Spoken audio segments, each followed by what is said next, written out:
The New York Empire are 7-0. The DC Breeze is 3-1, with their only loss coming against New York in Week 1.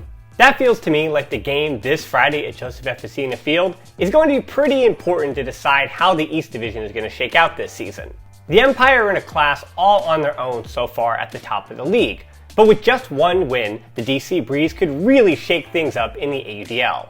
As Montreal, Philadelphia, and maybe even Boston fight for that third place spot in the East Division, the top of the division, that being 1 and 2, and who has home field advantage, that's the important note there, will likely be decided on Friday night.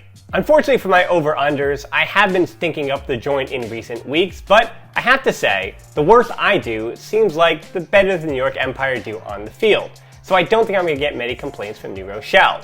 But let's see if I can right the ship this week. We start with an over-under for the game, not specific to the Empire or the DC Breeze. After the matchup in Washington, D.C. in Week 1 had just 18 total turnovers between the two teams, I'm going under with 26 combined turnovers for this next one.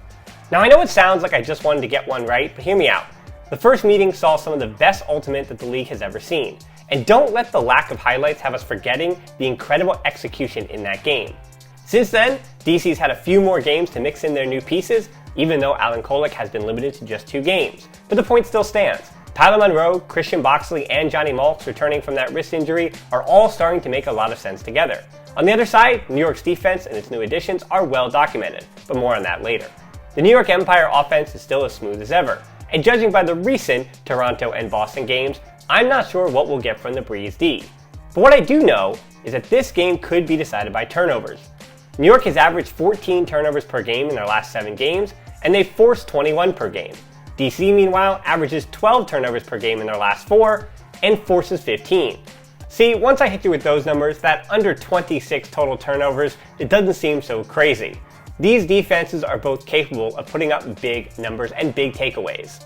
And a reminder that this game against DC, on Friday night, 7 p.m., June 10th, Joseph F. Facina Field, and it's Spirit Night. So wear your green and black and come out to support the team in what is certainly primed to be one for the ages. Let's head to DC now for a familiar yet new face. Jacques Nissen returned to the lineup last weekend, fresh off an appearance at College Nationals, where Brown made the national championship game, and Nissen looked like he didn't skip a beat, fitting right back into that DC Breeze O-line. He went for 325 total yards as a cutter, using his good throws to find a lot of space on the break side, as well as finding deep space because of those big throws that he can initiate or receive.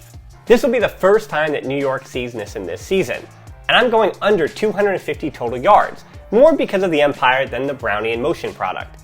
The last game that he didn't hit at least 250 yards was a 3-game stretch last July, failing to do so twice against Atlanta and once against New York, where he had 198 total yards.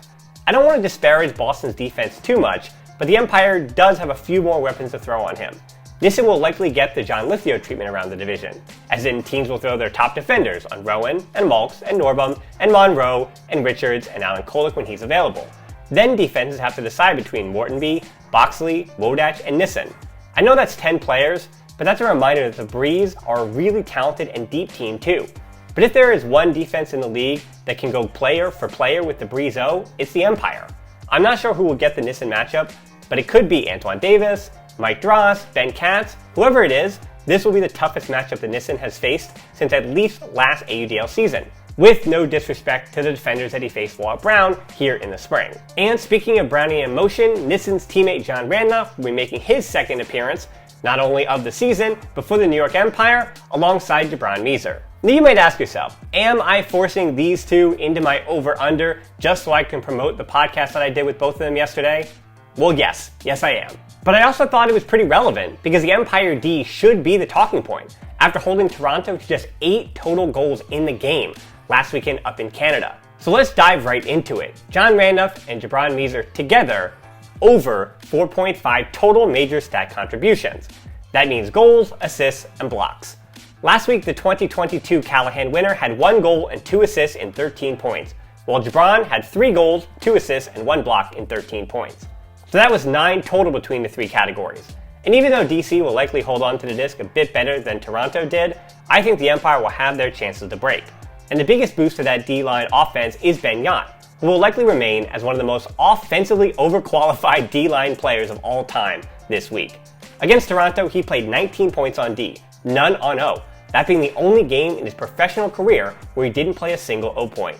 Having Yacht on that D-line might make the Empire coaches think twice about calling a timeout and putting that historically good Empire O back on the field.